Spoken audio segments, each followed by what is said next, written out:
Senhor meu Deus, queremos nos colocar em Sua presença mais uma vez e rogar pela Tua misericórdia, pela Tua graça, pedir ao Senhor a direção sobre este trabalho, para que o Senhor continue conosco, nos ajudando, auxiliando, sendo nosso Deus e Senhor, nos dando sabedoria para poder compartilhar com seus filhos a Sua preciosa palavra.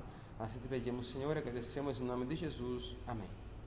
Amém. A paz do Senhor. Começamos mais um EBD de Cara a Cara.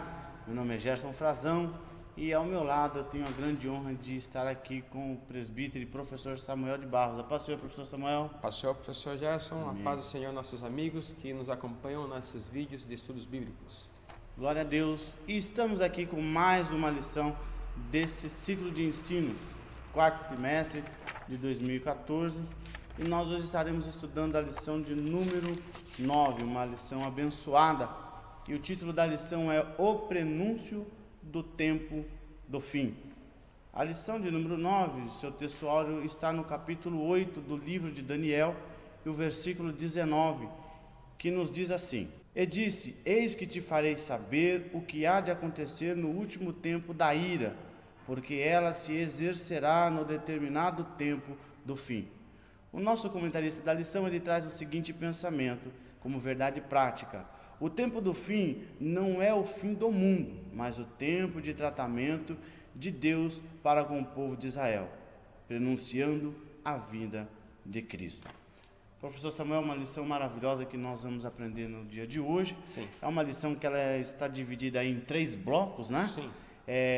E aí eu gostaria, professor Samuel, que nós já começássemos a explanar o que aprenderemos aqui nesta lição.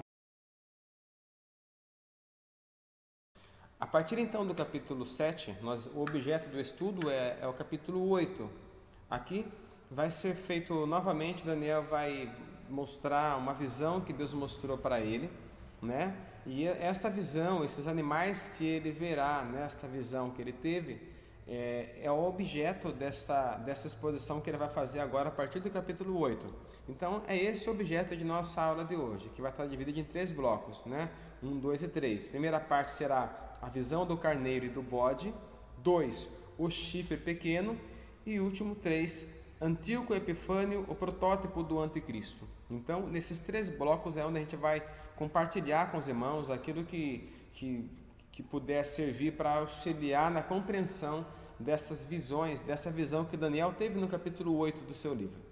Tá certo, professor Samuel. E, professor Samuel, há uma semelhança do capítulo 7 com o capítulo 8? Parece que Daniel ele volta a sonhar algo semelhante o capítulo 7. No capítulo 7 ali, Deus está dando uma confirmação a Daniel, aquilo que ele havia falado com Daniel, quando Daniel faz a interpretação do sonho de Nabucodonosor.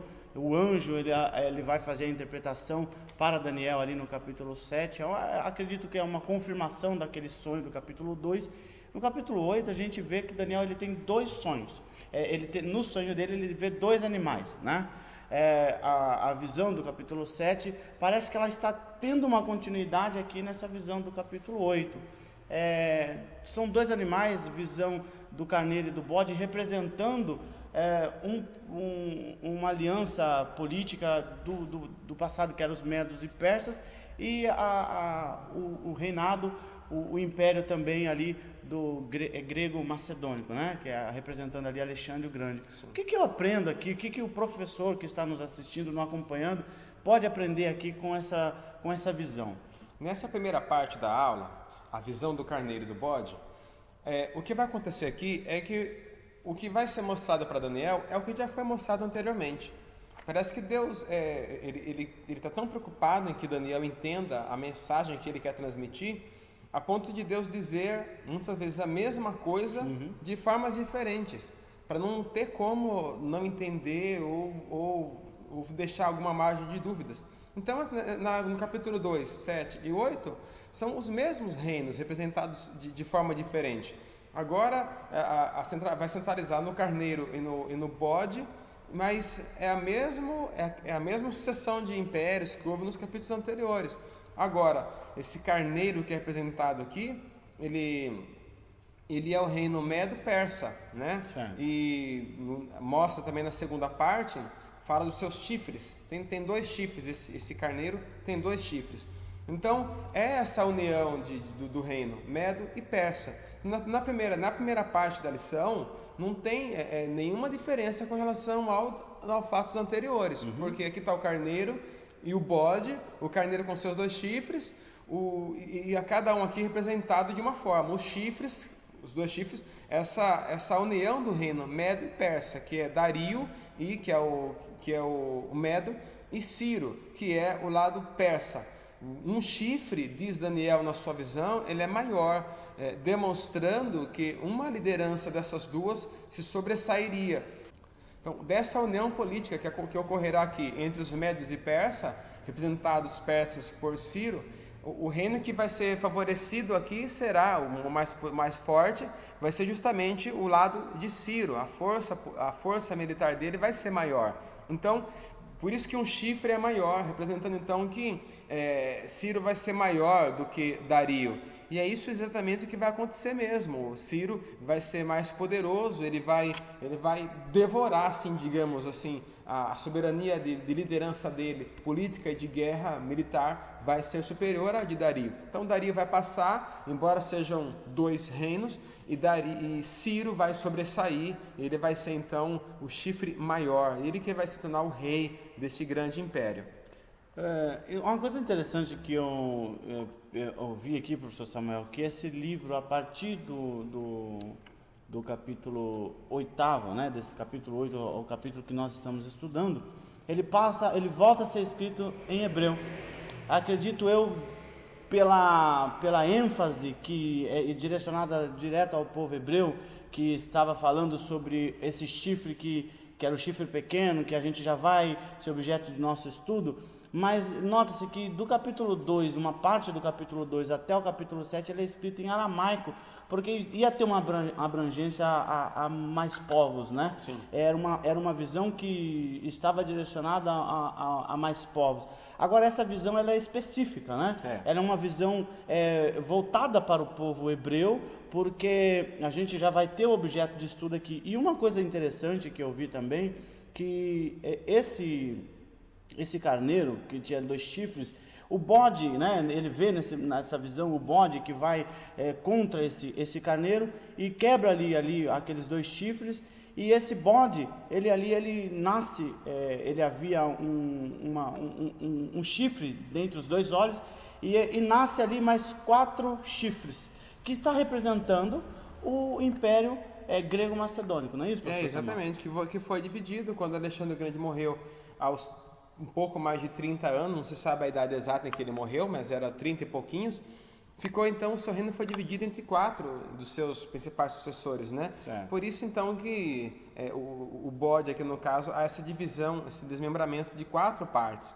Então, o bode representa, então o animal, o bode, era um símbolo muito cultuado na Grécia. Ele tem uma aproximação muito grande. Os irmãos que procurarem estudar a biografia e a história do povo helênico, o povo grego, vão perceber que na cultura deles o bode é um animal muito próximo da cultura, da literatura deles, assim também. Tem uma aproximação muito grande. Então, por isso que o bode é o animal que representa, então, justamente nenhum outro animal melhor para representar o povo grego do que o bode. E ele aparece aqui nesse texto, ele aparece voando, ele aparece rápido, é uma coisa diferente, não tocando no chão. Quer dizer, o voo, essa coisa de voar, fala de muito da rapidez. O Império de Alexandre foi uma coisa, além de ser grandiosa, foi uma coisa muito rápida, né? Ainda alguns impérios foram poderosos depois, mas a rapidez com que o Alexandre chegou ao poder foi uma coisa muito fora do normal. Então, por isso que é voando. Na outra passagem, no capítulo 7, ele está com asas, né? É sempre para demonstrar a rapidez com que Alexandre chegaria ao topo do poder. Então, daí então o bode é o animal que representa então os gregos. Interessante que dentre esses 4 chifres que nasce representando esses 4 reinos que viria após Alexandre, nasce ali na visão de Daniel um chifre pequeno, que eu acredito que seja o ponto culminante, o ponto primordial dessa visão, né? Esse chifre pequeno, ele é o ponto interessante aqui, né? Inclusive, professor Samuel, no livro de Amós, no capítulo 3, versículo 7, Deus ele fala assim: certamente o Senhor, Deus, não fará coisa alguma sem ter revelado o seu segredo aos seus servos, os profetas. Isso porque nós vemos Deus, ele sempre na história, ele trazendo prenúncios, ele trazendo, anunciando algo que ele iria fazer. Anunciou o nosso patriarca pai Abraão, que faria de Abraão uma grande nação. E aí a sua sucessão. Anunciou a Moisés, que seria o libertador do povo dele, de Israel. Enfim, a gente vê Deus, ele sempre avisando. Sim. E hoje para a igreja não é diferente. Nós temos as epístolas, o evangelho, nós temos aí tudo registrado para que naquela época o povo de Deus também não viesse a alegar desconhecimento daquilo que ia acontecer, e hoje conosco também acontece a mesma coisa. Da mesma forma, aqui a gente vê como que está tudo sob o controle de Deus, né? Não está na Bíblia essa frase, é um daqueles versículos que não estão na Bíblia, né? Não cai uma folha da árvore, se Deus não permitir, né? E não está na Bíblia esse versículo. Mas a ideia por trás dessa mensagem, dessa frase, ela é corretíssima, né? Como que todas as coisas que acontecem estão debaixo mesmo da soberania de Deus, né? Não existe um fator surpresa para Deus. Não tem como... Tem até alguns irmãos que colocaram como tema de uma pregação essa frase: surpreendendo Deus. Como? Como que você vai surpreender Deus? Como que você vai fazer com Ele algo, ou para Ele algo que Ele não saiba, né? O salmista falou: a palavra nem me veio à boca, e tu já conhece tudo, né? Tu conhece meu sentar, meu levantar, de longe conheces o meu pensamento. Então, essas passagens bíblicas, quando vemos isso daqui, é para a gente ter segurança. Se Deus tem na sua mão o domínio e controle das nações e da história do mundo, e quanto mais de nossa própria vida. A gente pensa assim: ninguém está me vendo, ninguém liga para mim, isso aqui nunca vai acontecer. Mas tendo fé em Deus, confiando no Senhor, a Bíblia diz assim: ninguém confiou no Senhor e foi confundido, né? Então, essas passagens bíblicas é para nos trazer segurança. Como que Deus é maravilhoso, como que Deus é bondoso, tudo sob o controle de Deus. Ele sabe quem vai chegar, como Daniel falou, é Ele quem estabelece os reis, é Ele quem os faz cair. Então, na mão de Deus está todo o poder, né? Jesus falou: todo o poder foi me dado no céu e na terra. Então, se Deus pode controlar a história da humanidade, do planeta, Ele não pode controlar a minha vida emocional, né, o meu casamento, me ajudar a controlar meu próprio impulso humano, né?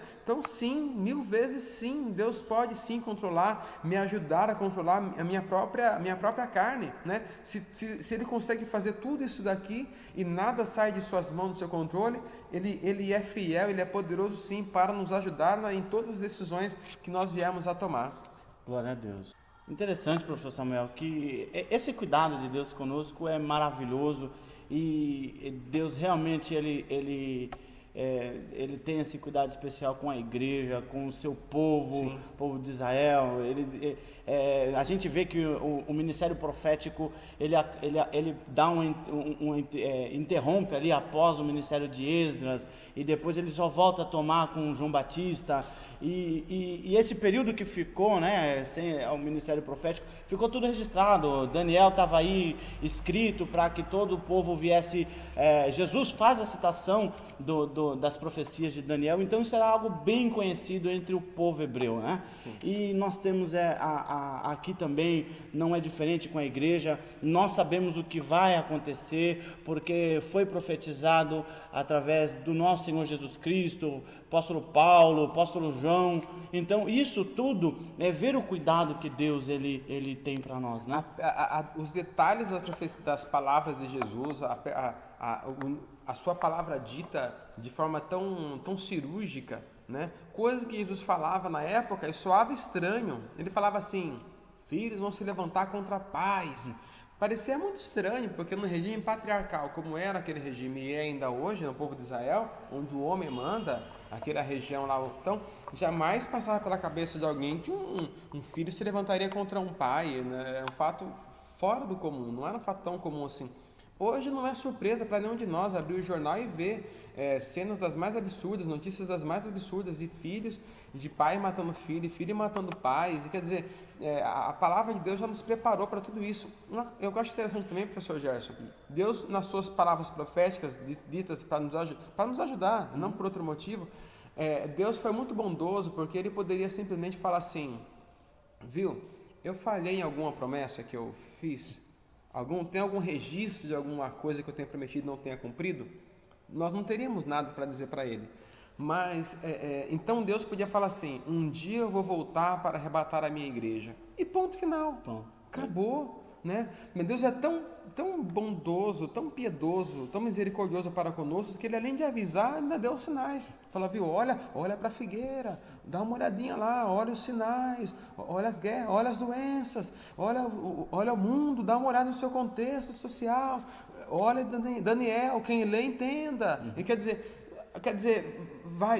ele avisa e fica dando pista para a gente não se perder no caminho, né? É a preocupação que Deus tem para com cada um de nós, isso é fantástico. Glória a Deus. É interessante que, fechando aqui esse pensamento, professor Samuel, para nós entrarmos na segunda parte, no segundo bloco dessa lição, o chifre pequeno, a parábola que Jesus conta ali do rico e do Lázaro, né? Ele deixa isso bem claro, que nós temos aqui os profetas, temos as leis, temos a Bíblia, temos as profecias que foram registradas, e nós só não acreditaremos se não quisermos, né? Ele deu todos os instrumentos necessários para que a gente possa acreditar e viver as suas promessas. A Bíblia não tem tudo sobre Deus. O cantor Alceu Pires, fantástico, um dos seus hinos clássicos considerados na nossa igreja, um homem de Deus fora de série, Alceu Pires. Eu tenho uma letra de um hino que ele fala assim: dizer tudo sobre Deus ainda não apareceu, e nem irá aparecer um computador que seja capaz de fazer isso. Então, nós não sabemos tudo sobre Deus, mas o necessário Ele nos revelou pela palavra dele. Perfeito. E esse chifre pequeno, né? Acredito que esse aqui, no contexto, Deus estava fazendo questão de mostrar isso para Daniel, porque isso teria uma influência direta com o povo de Israel, o povo hebreu. E na visão de Daniel, ele via que dentre esses 4 reinos, esses 4 chifres, né, que nascia desse bode, nascia esse chifre pequeno. Qual a significação, professor Samuel? O que a gente aprende com esse segundo bloco aqui? Primeiro, é bom destacarmos que, no caso, bode significa, nosso autor coloca isso na lição, é importante destacarmos, então, nessa segunda parte, que bode, ele representa força, poder e autoridade, esses 3. Parece a mesma coisa, né, irmãos? Mas a gente sabe que poder e autoridade são 2 coisas distintas, não são a mesma coisa. Certo. Mas o bode aqui representa poder e autoridade e força, tá bom? Bem como chifre. Chifre também representa isso. Até no reino animal, né? Os animais que têm seus chifres, eles usam aquilo para se proteger, para defender, enfim, tudo mais. O chifre representa então, igual o bode, representa então força, poder e autoridade. O chifre pequeno que aparece aqui demonstra então, no meio das 4 pontas notáveis, que foi quando dessas 4 pontas, que seriam aquele desmembramento do reino, o espólio de Alexandre o Grande, a Grécia, surge então a ponta pequena. Os irmãos percebam que ele não fala de Roma aqui, né? Roma, porque Roma foi o império que veio logo depois da Grécia, mas Roma não é objeto do assunto de Daniel nesse instante, né? Ele está preocupado em falar sobre esse chifre pequeno, porque é ele que vai interferir no comportamento do povo judeu. Não é que depois da Grécia esse chifre não é um poder que virá, não. O poder que virá seria Roma. Esse chifre pequeno é dali daqueles 4, algo aparentemente menor, mas que vai trazer um grande prejuízo, um grande dano para o povo de Israel. Esse chifre pequeno, esta ponta pequena, ela começa a crescer bastante, diz Daniel em seu livro, e ela começa a crescer muito em direção à Terra Formosa, né? Então, quer dizer, ela tem uma direção específica, então cuidado.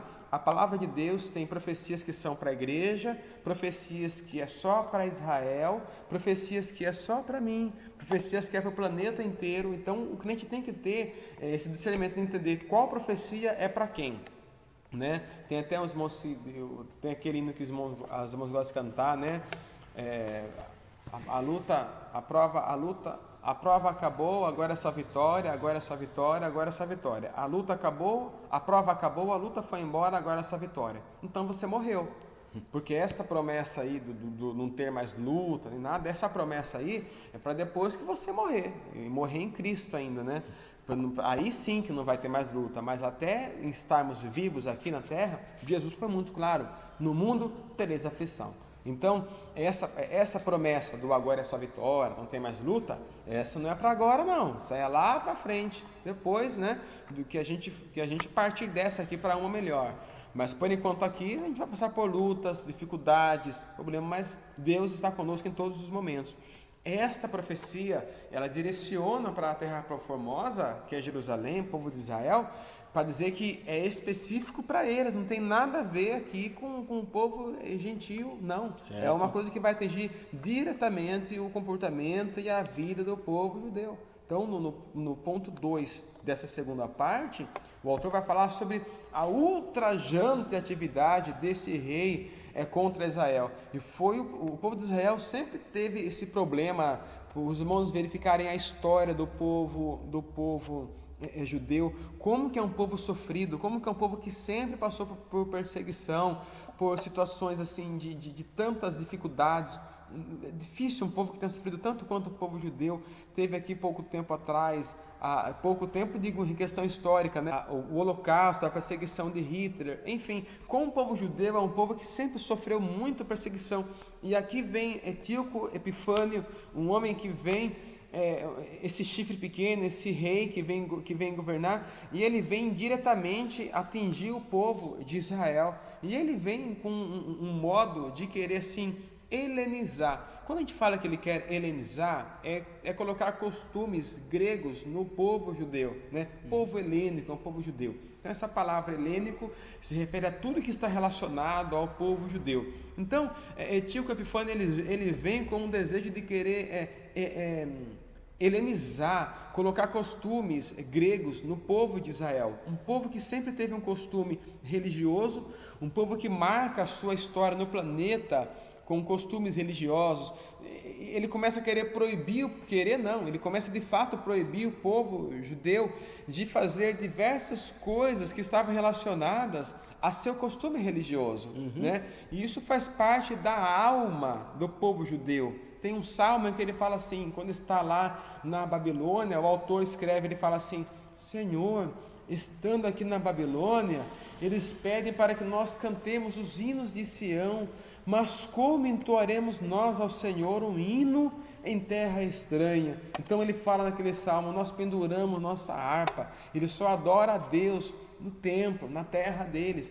Então isso é muito forte para o povo judeu. Então proibi-los de seguir a sua religião, de seguir seu costume, de seguir o seu Deus, é arrancar a alma do povo judeu. Ele começa com essa ideia de querer então helenizar. E isso acontece nos 400 anos que a gente costuma falar, né? 400 anos de silêncio. Não foi tão silencioso assim, foi tumulto mesmo, né? Inclusive os fariseus, que lá na frente vai se transformar num grupo político religioso, que vão perseguir Jesus e tanta coisa assim, eles surgem nesse período aqui, aproximadamente 300 anos antes de Cristo. Não temos uma data exata. Duvide sempre de datas redondas, você que gosta de história, né? Datas redondas sempre são datas assim, para se olhar com desconfiança.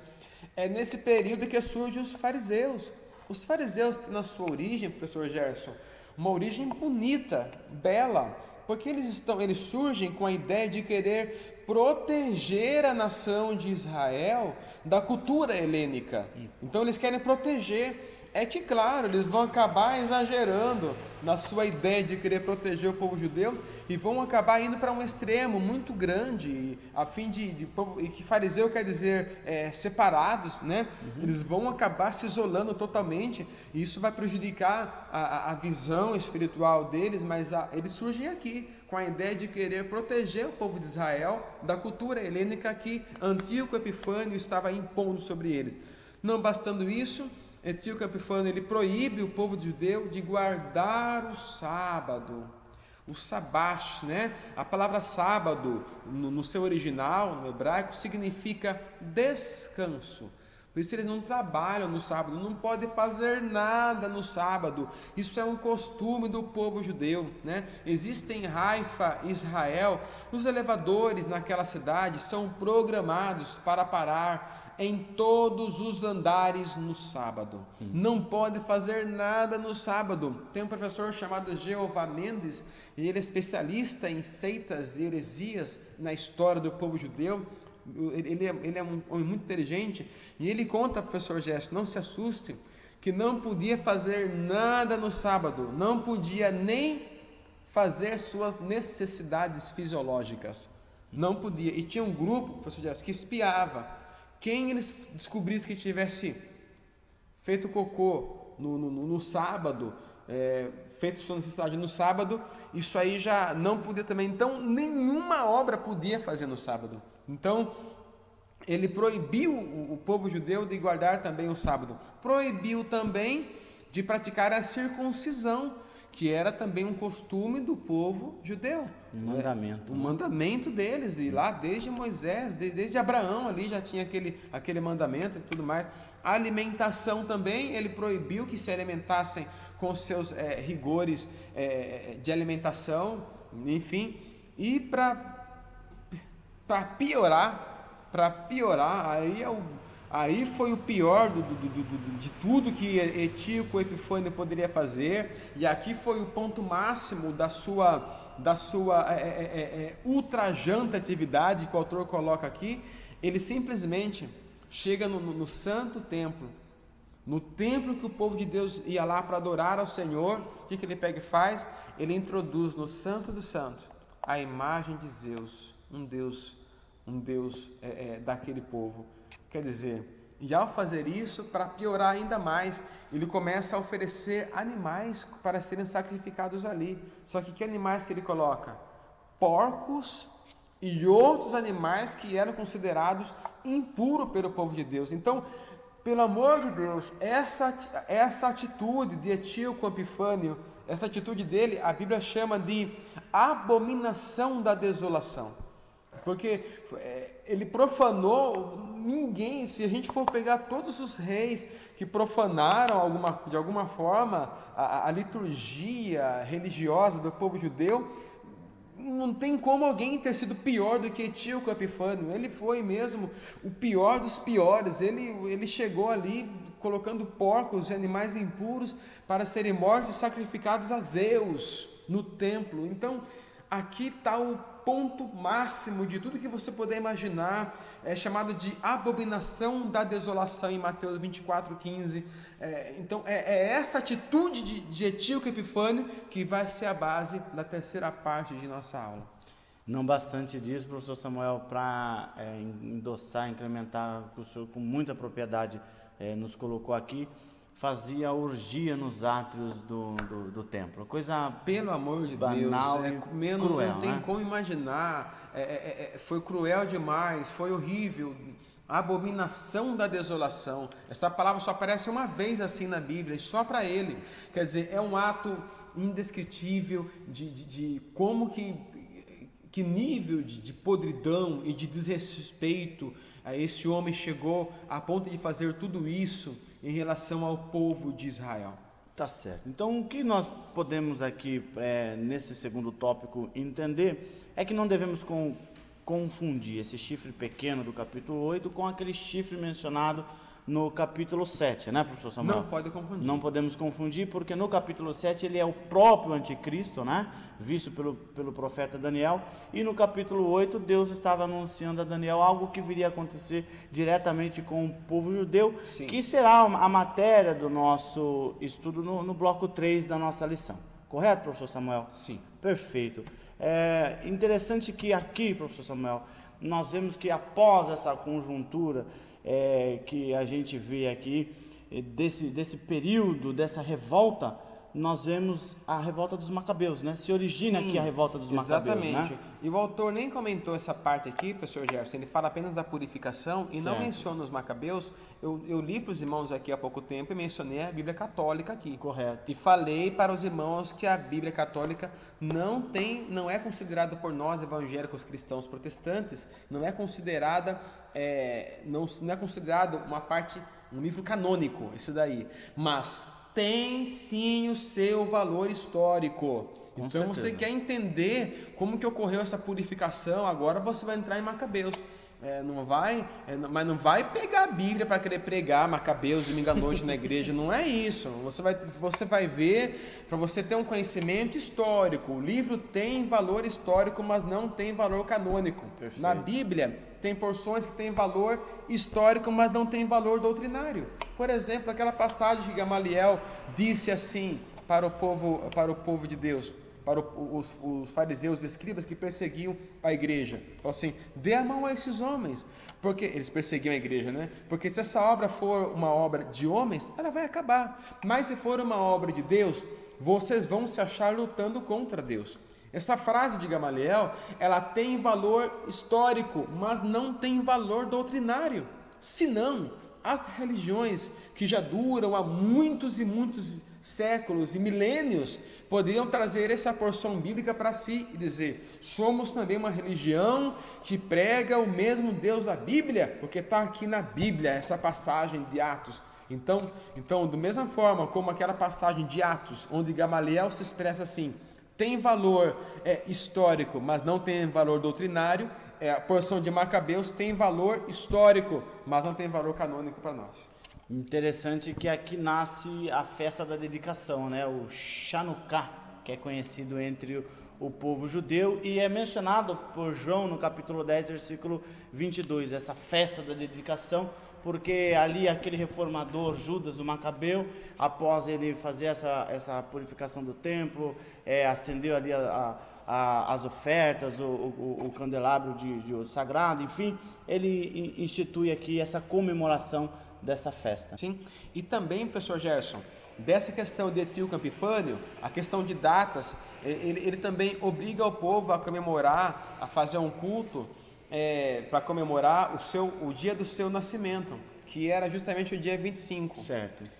É dessa porção, dessa situação de agora para frente, onde aquelas pessoas que não concordam que nós comemoremos o Natal no dia 25 de dezembro, é daqui que ele vai arrancar um pouco da sua base para justificar o fato de nós não dever comemorar o Natal no dia 25 de dezembro, porque foi uma data em que era o nascimento dele e que ele havia colocado como uma obrigatoriedade de se cultuar a ele pelo seu nascimento. O pastor Ciro Sanches Zibrud, ele tem um texto fantástico chamado 10 razões para comemorar o Natal no blog dele.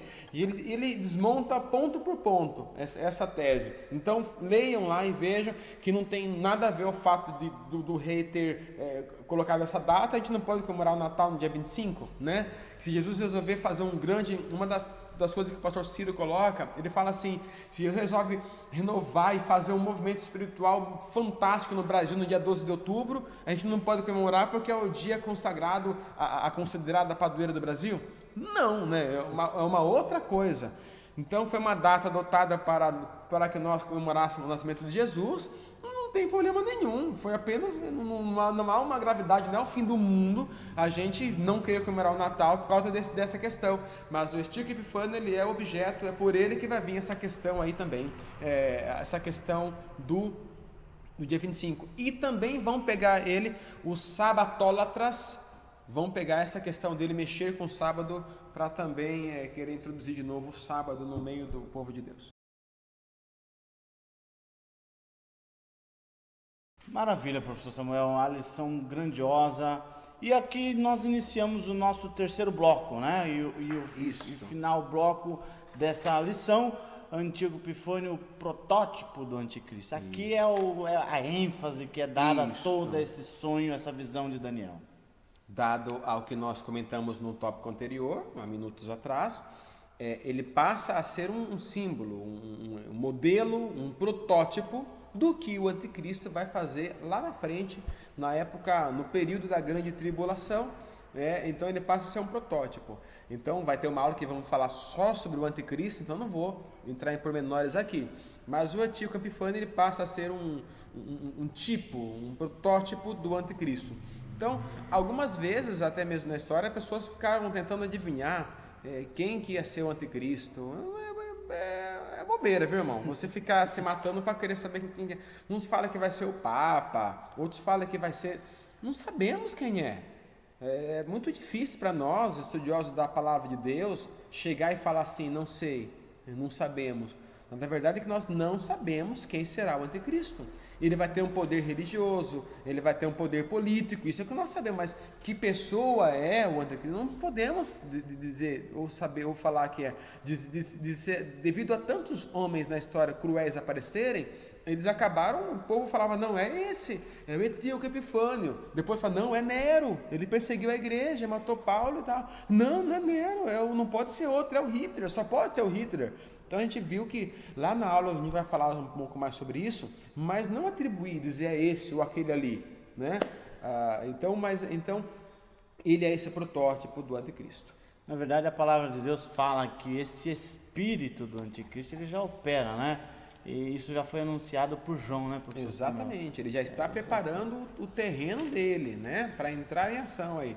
Essa visão de Daniel concentrada essencialmente no personagem de Antíoco Epifânio é porque na mente de Deus ele estava alertando para o povo de Israel, pelo profeta, através do profeta Daniel, que viria um governante no futuro, que ele teria as mesmas características daquele que ele viu no sonho. É um protótipo. Como o Isaac, ao Abraão oferecer o próprio filho Isaac a sacrifício, é um protótipo de Jesus. Perfeito. O pai entregando o filho, então é um protótipo, né? Não que seja de fato. Então é isso, não podemos confundir. Então ele é um protótipo, diferente do capítulo 7, que ali é a figura do anticristo. Professor Samuel, interessante que Daniel, quando ele vê essa visão, ele tem essa visão, o próprio capítulo fala que ele recebe aqui uma descarga de poder, né? Ao ponto que ele não conseguiu ficar em pé. E se a gente percebe na revelação do Apocalipse a João na ilha de Patmos, acontece coisa semelhante também. Exatamente.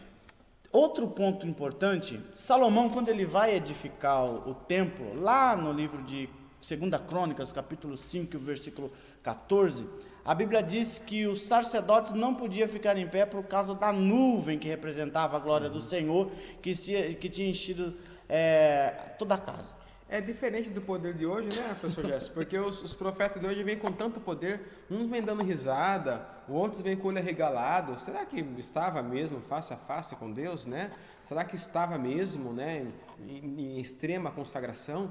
É tanta cara de pau que a gente vê hoje, e eles querem forçar que é uma unção extrema, quando os homens de Deus, quando entravam em comunhão com Deus, era um desgaste. Spurgeon, diz Orlando Boyer, ao pregar num certo dia, diz Orlando Boyer que Spurgeon se esforçou tanto para pregar naquele dia, se esforçou tanto, isso está no livro Heróis da Fé, que ele chega em casa e ele vai dormir. Sabe o que acontece, professor Gerson? Ele acorda um dia depois. O empenho, a entrega, a intensidade dele para fazer aquilo ali, ele foi acordar no outro dia, sabe? Tem gente que tá cheio do poder, tá postando foto no Facebook, já tá na pizzaria, já tá falando mal da vida do outro. É complicado, viu, professor Samuel? Então, se você que gosta das coisas, não fale que está em espírito. A gente sabe que você não está. A gente sabe que você não está. Então não fale que está. prega e tal, acabou. Não fica falando que você está, não, porque eu estou vendo aqui tal, é uma coisa diferente, agora vamos falar de Gabriel. Você vai ver o que acontece.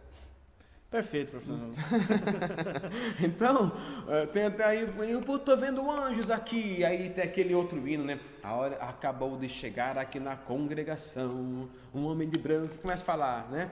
Acabou de chegar um homem de branco, e junto dele 2 seres do céu, de um lado Gabriel, do outro lado Miguel. O que ele está fazendo aqui? Dá um GPS para esse anjo, que ele está no lugar errado, né? O lugar de Gabriel não é aqui, o lugar de Miguel não é aqui. Miguel é um arcanjo com uma chamada e uma missão específica para proteger a nação de Israel. Então, não tem nada de Gabriel na igreja, não tem Miguel. O meu irmão chama Miguel, ele está na igreja, ele congrega aqui na sede do Sorocaba. É o único Miguel que eu vejo chegar num culto quando estou pregando, né? Mas parar com esse negócio de ver o Miguel, o arcanjo Miguel, eu vi o anjo Gabriel, você não viu nada. Você está inventando história para encher a sua agenda no próximo evento. Então, para com essas histórias que um crente esclarecido e biblicamente instruído, que frequenta a escola dominical, não cai nessa balela. Gabriel, ele aparece com missões específicas na Bíblia. Ele aparece aqui em 3 situações.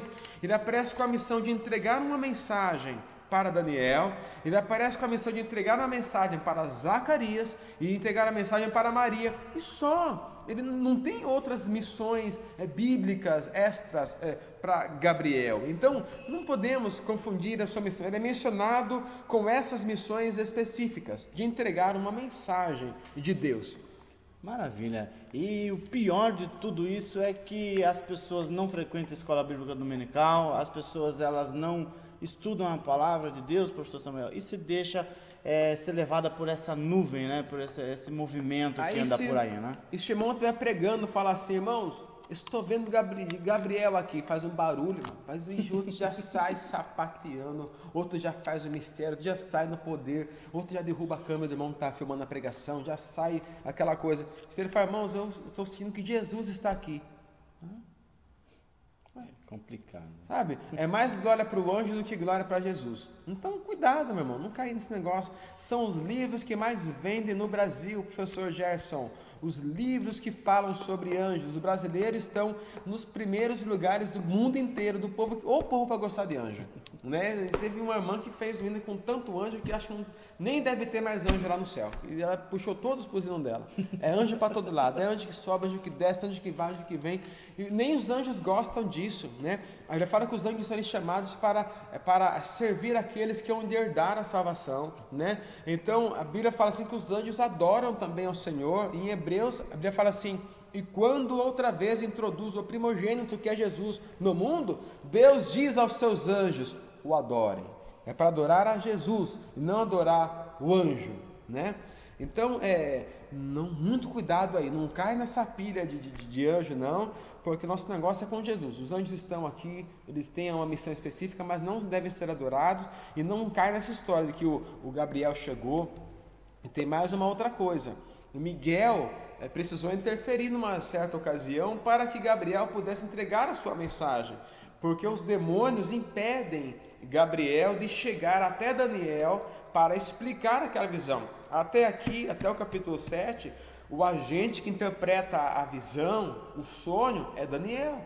Mas agora Daniel precisa de uma ajuda extra, que seria o próprio Gabriel, que vai explicar a visão para Daniel.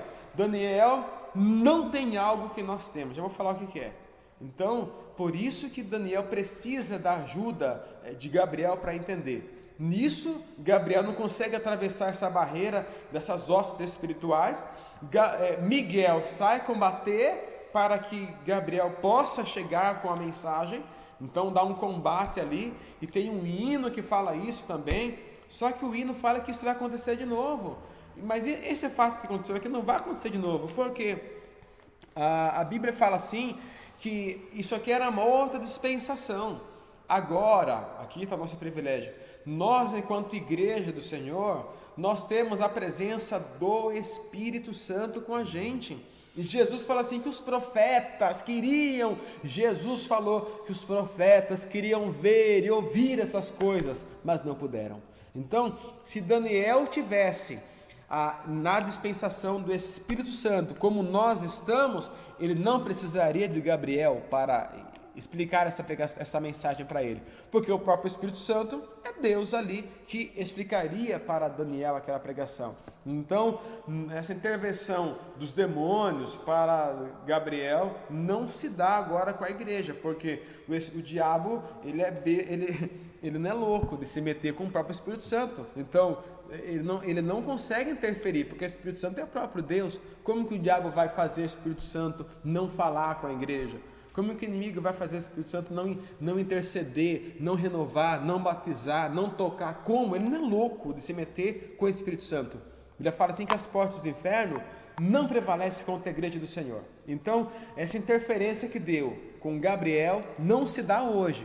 Foi lá com Daniel, Gabriel e Miguel, mas não se dá com a igreja, porque agora quem está com a igreja não é mais Gabriel, é o próprio Deus, na pessoa bendita do Espírito Santo.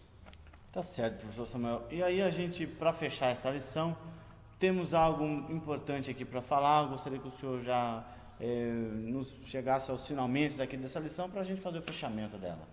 Fechando aqui sobre o tempo do fim. O que tempo de fim que é esse aqui? O tempo do fim, neste caso, é uma referência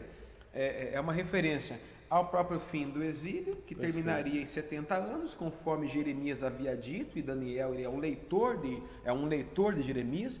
Por falar nisso, em Daniel ser um leitor de Jeremias, o que é que você anda lendo? Né? O que nós estamos lendo? Né? Então, Daniel é um leitor de Jeremias, ele lê profetas de Deus. Então, esse tempo do fim é o fim do exílio, mas também representa a segunda vinda de Jesus Cristo.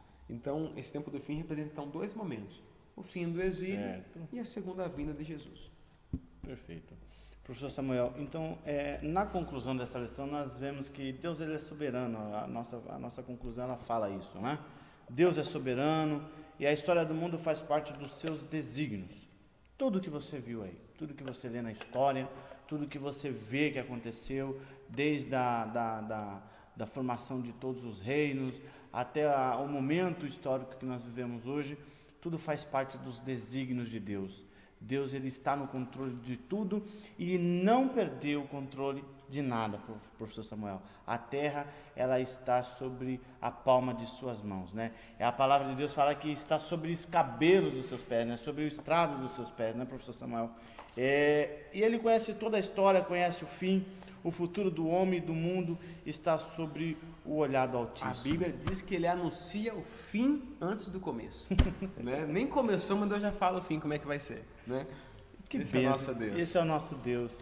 Que nós possamos, nesta aula, aprendermos que Deus ele revela tudo para o seu povo, não nos deixa desavisado de nada.